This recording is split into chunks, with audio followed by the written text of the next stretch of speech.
into it. I know that we've kind of talked through the pandemic era and all of that, and now that we're kind of hitting the anniversary, the 5-year anniversary, I'm curious how much of living through that has influenced the art that you make now or the way that you do things now. Has it really sent waves into the things that you do now? Hmm. Um, hmm. Well, I would say that the project that we have right now partially originated during and probably due to pandemic to a degree, Hmm. because we've been playing together, but during pandemic we kind of got into these different experimentations, and we also received a grant at certain point Hmm. to uh, Continue our work as continue our musicians. Yeah. work and Yeah. endeavor and kind of go for this endeavor of experimenting and trying different things. And we spend a lot of time really experimenting with doing things remotely in very different ways, and just experimenting with different ideas that could work remotely, but it could also work in a real together being together situation. And we had a person who also was kind of like a I don't know how you would call it, like a collaborator who would Yeah. listen and A mentor. Yeah. yeah, mentor Yeah. who would suggest some ideas and just give us some uh, help us brainstorm ideas. And so that kind of initiated during pandemic, and partially probably due to pandemic because we all had more time on our hands. And um, it was this kind of stillness that allowed for more, with all the negative sides, allowed for more, just time to experiment. Yeah. And that led eventually to kind of forming the structure, forming the ideas, and forming the kind of concept, I would say, that eventually was really realized when Gabriela came to US. Well, not the first time she came to US, first time for this project to kind of Hmm. um, be done live, and that's when we actually did it together in a real life situation. But all the preparation, thinking, and conceptual ideas came during the pandemic. Yeah. So the name of the album, Explorations in Sound, seems like it kind of encapsulates what you just said. It's like the perfect theme for what you did. Absolutely, absolutely. So Yeah. talk to me a little bit about how you two have come together for this project and how all of this began artistically for your creations. Mm. Well, we actually know each other quite a while. So I would say it goes really back to 2009.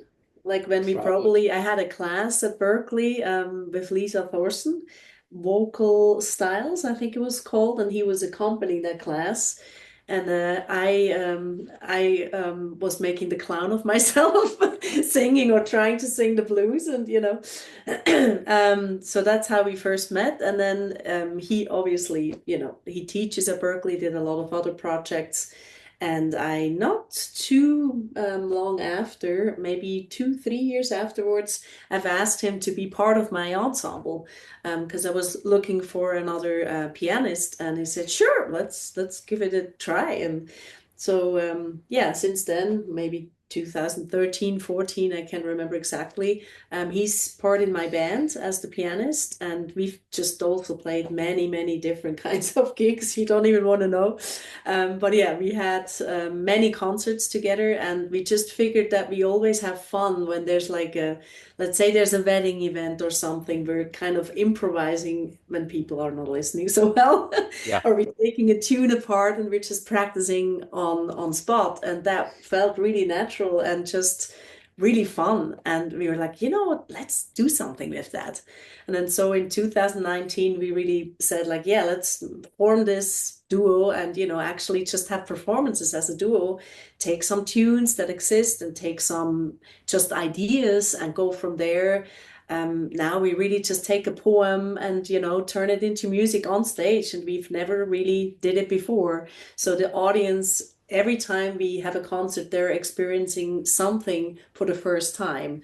And that's why we're now in Switzerland. We're actually having the pre-release of this album that's coming out on the 19th of April. And we also told them, like, what we're doing now is obviously not going to be on the CD because that's new material that for us is new, for Yeah. them it's new, it's always new. And that's, I think, what keeps the fun, on that level. And the ideas, I guess, as well. Yeah. So the main idea, the Yeah. concept and the idea was to really experiment with complete improvisation, trying to create something from scratch in the moment, from giving ourselves some kind of a, I call them trigger, in a good way, ideas, just something that kind of puts you on some kind of path, and then that's like seeing where this path takes you, and then you get different ideas, as Gabriela mentioned, but really trying to create in the moment, from complete nothingness, so to speak, and just trying to compose or create a composition, a piece in the moment as we do it. And obviously that leads to a lot of different experimentations and very interesting results, but also it's, even if the idea is similar, like the trigger idea is similar, the composition is always completely different because everything impacts it, and you can never repeat it, even if you try. Yeah. Well, which is the beauty of the world of jazz music, especially live. It's like it's going to go into the ether and it's over with. The interesting thing about the world of jazz is that there's always so many different configurations of musicians that come together. There's this electric magnetic pulse that happens. What was it about you two that you knew that you had this music kinship? Because you probably run into musicians and you're like, yeah, maybe it would work, maybe it won't, but sometimes you just know, it just clicks. What was it that you knew this is going to work and this is going to help me grow and we're going to make some good music together? I Yeah, go ahead. It's a good question. I mean, I would say that I think it's it's a little bit trivial, but open-mindedness to not being boxed in any particular genre or any particular direction, and willingness to just go wherever it takes, and willingness and ability, I would say, because you can be willing all you want. If you can't do it, you can't do it. So those two really important aspects. So willingness and ability to take the music anywhere, regardless of, without trying to be boxed in any particular genre or saying, okay, we're doing this or we're doing that style, we're doing this style, kind of going outside of that, and then just going with the flow and being able and being willing to just go wherever music takes you, and have the musicality and the and whatever ever comes with that, which is pretty big word, musicality, and ability to follow the music or take the music wherever you want it to want it to go, follow the music where it goes, and being able to at the same time maintain react and maintain some kind of compositional piece component to that, and still create something out of that. So that's, I think, is a very important aspect of this whole endeavor. Yeah. If I can just add to that, I think trust is for me a big one. It's like with Maxim, I just know I can trust, because if I'm falling, because you have to really get out of your comfort zone, right? You're not setting like, okay, we're gonna do the first A part and the B part, and then like that bridge is like this, it's just, well, if the bridge is not happening, then something else will happen. And I know, if I'm not singing the bridge, I'm going somewhere else, he's gonna come with me. Or then I'm doing it on my own and he steps out, whatever. It's just where I can let myself fall, and I can, in good English said, like, I can fuck up and nobody will notice because it will save me. So it's fine. And it's really that, I think, is something that only comes with time, that you work a long time with each other and you see how he responds during a wedding gig or whatever gig or a nice concert in the band. and you know, like, okay, this works. And then because duo is a different setting than in a sextet. Yep. It's you're much more exposed, you're much more, I would say, naked on stage, right? And it you take a lot of risk, and you're really exposed not just musically but physically. It's like either you're fully in it and the people notice that and then you can give, or Yep. you're hesitant and you're not, yeah, you're not trusting, and they will feel that too. Yeah. Yeah. But I think trust is a good point, and Yeah. it's trust in a way, also in a way that um, you're creating together, and you have to trust that the other person is equally able to create, and you do not feel like, oh, Yeah. you're worried that, oh well, if I go there, what's going to happen? Is it Yeah. gonna, so you know that you can go anywhere, and you'll be together, and you'll find your ways, and you Yeah. create something. So that's a very important element Or yeah. you find your way together out of it. Yeah, well, Right. yeah, that's kind Yeah. of cool, but it's Too. important. I think But that's, yeah, that's in music. I we think got that too. I tell my students the same thing. It's like everyone messes up. It's the question how you get out of it. Yeah. That's what shows the musicianship. Yeah. Is your ability to Yeah. turn mistake into music, because we're all humans. Mm. There's one way in and there's a myriad of ways out. And you Exactly, got to figure it exactly. out. Yeah. So you mentioned being in a duo environment. There's solo, there's duo, there's sextets, there's all these different incarnations of this creative music we call jazz. Ultimately, when you two get together, you make a very unique sound. There's a flavor of what you have. But when you go off and do other projects, how much of what you create together influences your evolution and where you go with other people? What kind of effect does that have on you as an artist? I think, well, I would say maybe the other way around. Well, that wrong way. It's both ways. Mm. Yeah. So I think who we are impacts what we do in a duo, as well as what we do in any other settings, because Mm. as multifaceted as you're trying to be, we are who we are. So that will come out in one way or the other.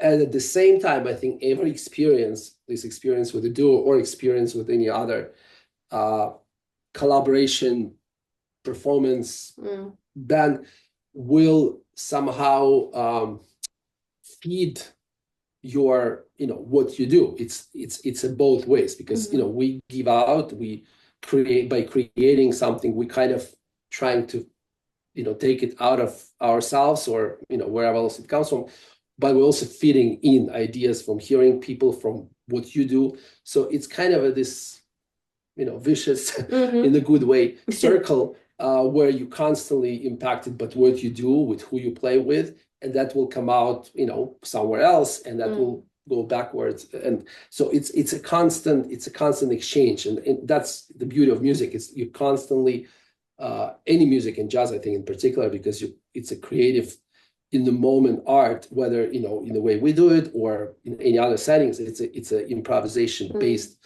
art. So it's a constant exchange of ideas. So you always hearing something, you process it, it comes out of you, maybe in a very different way, but that's eventually constantly what's happening. If I can just add to that, I think you said already so many things, but I think also for me at least, it's not just in the musical setting. Of course I go to a lot of concerts, of course I play myself with other musicians too, but I think it's also the food that influences the way I'm gonna sing. Coffee. It's the cold food, it's coffee, it's the wine, it's people, it's art, it's the current Yeah, situation, the everything, politics, everything. everything gives me another seed of an idea of like, hey, Maxime, why don't we do a bit with the next performance, maybe this poem? Or hey, I actually just heard this song again that I sang 20 years ago. Let's check this out. So it's different things that influence whatever we're gonna do next. And I think that keeps it alive too, because it's yeah, there's so many changes in the world in our art that we're doing, or musical activities, that you can't sit still. And now with the new technology, wonderful AI, I mean, it's sitting still is just simply not an option. You have to keep it alive. You have to bring those things in. I remember that film, of all people, Annette Bening played Bob Dylan. It was a biopic about his life. and he would have these fever dreams. And at one point, he was in a house, and there was a maid in there, and he was going just sweating out what his next idea was. And she just kind of Mm, snapped and said, "You need to focus on what's going on right now." And when I hear what you're talking about, it really is. I think that's the thing that I've realized covering jazz for this long. There is a celebration of grabbing right now and running with it and being in the moment, living in the moment. The moment right now is forever. There's not, there's right now and there's going forward. And I think, yeah. especially now, talk about a Bob Dylan moment, what we're living through right now as human beings, let alone artists, there is such a horn of plenty of things to grab from, to get inspired, to make that momentous move in this collective artwork known as jazz. Mm, Absolutely, yeah. absolutely. So let me ask you this. I kind of at the top of the interview. I mentioned the 5 year anniversary. I know we all get kind of fatigued by the COVID thing. We're ready to go past it, but I think there was these big question marks. Like, what was the jazz community going to be like? Were the younger cats that were at university continued to go into this field that isn't guaranteed money, really good money? And right, and how is all that going to transpire? So now you're in Switzerland, and as far as I'm concerned, from my American standpoint, Europe has always held a very special place in the pantheon of jazz because there's this level of attention, there's this level of love for the craft that's just different from America. So, what are you seeing right now as you kind of show the audiences this new album and kind of delve into this world of jazz that's on the European front? How is the community? Well, I think one thing I would probably slightly correct you in what you're saying. So I actually live in Boston. Okay. I'm on tour here, and I'm coming back on Wednesday, Yeah. back to Mm, your side of the world. Um, so so yeah, I mean, I probably can speak to the US a little bit. To Switzerland, I can only speak to, like, the experience that we had here. But well, I actually, speaking of US, I think, thanks God, or whoever, is I feel like we came out of this pandemic because there was a lot of un uncertainty for sure. mm, It was very uncertain, but there was also a big kind of worry about what's going to happen after pandemic, because obviously there are clubs that closed, there are venues that closed. Um, Past pandemic, it was unclear, if it's sustainable. And there were a lot of talks about, are people going to go back to live concerts? mm, Maybe life changed. And fortunately, in my opinion, at least from what I see, it came back. I can, with more or less confidence say that it did come back. Maybe, I don't want to say stronger, but it definitely always felt, after we came out of that enough to be able to be in places, it had a bit of a renaissance feeling, in my opinion, mm, because it felt like people really were missing that interaction, that live, well, interaction with each other, interaction with live music, live energy. As much as we all experimented with streaming and all these fun technological things, I've done a lot of that. We all done a lot of that. It cannot replace, fortunately, the experience that you have in a live concert when you there, the energy that you have, the being there, seeing that, experiencing that. It cannot be replaced with streaming, as fun as it was. So in that sense, I feel like in US and hopefully Switzerland too, mm. looks like we came out of that. And I was stronger, probably not, but at least it doesn't feel like we lost it and Yeah. it kind of out. But in Switzerland, we had the Mm, concert, we had an mm. amazing feedback, but we'll talk Yeah. about. Well, I'm also kind of in between the States and Switzerland and a little bit the Netherlands, so it's still hard for me to say as well, like, is there a big difference between Europe and the States? I would say my main experience is still also coming from the States because that's where I was mainly active, and then, you know, but I think I'm with Maxime there that the live experience of concerts just simply can't replace. Yeah. I mean, that's not just a question about the after COVID. It's also now a big, discussion with AI, Yep. if that's going to replace us musicians. And it's just like when we have concerts, I think we both can say, like, we just see the reaction of people, and it's every time they're saying, like, it's such an intimate experience, and you're just giving so much to us, and we're like, it feels like that to us. It's like something you cannot just turn on the Yeah, box it's an and then interaction experience that you cannot it's replace. You another can level. watch a concert Yeah. at the amazing quality with amazing sound, with the best sound system in the world. It will sound great, it will look great. But when you're there, it's a different, and I know it on both sides, from being on stage and from also as an audience member, it's a different experience. You cannot replace it. The energy that happens, that you have in the live concert, that happens in the live concert, Yeah. is irreplaceable. And that's also, for example, if you listen to any live recording concert versus a studio recording, it doesn't make one better than the other, but it's a different thing, because when you have a live concert, it may not be as perfect, as clean as a studio, but there's a completely different energy of the live concert that is, hopefully, if it's captured well on the album, it's just a different thing what you do on stage and the energy you have on stage versus being in the studio in a more isolated, like sterile environment, so to speak. It's an experience from human to human. Yeah. And that's a big difference. Yeah. It's not human, it's human. Well, that was the irony of living through that time period, was that in our collective history of dealing with technology as human beings, we were more connected than we could have ever been. I mean, if it would have happened in the 80s, it would have just been a totally different thing, It would have been like people fighting over telephone lines on rotary dial phones and whatnot. We wouldn't have seen each other. Cassette tapes would have gotten garbled up in the player, and what are you going to do? But I think even though technology, for sure, during pandemic, the technology saved us on many different levels.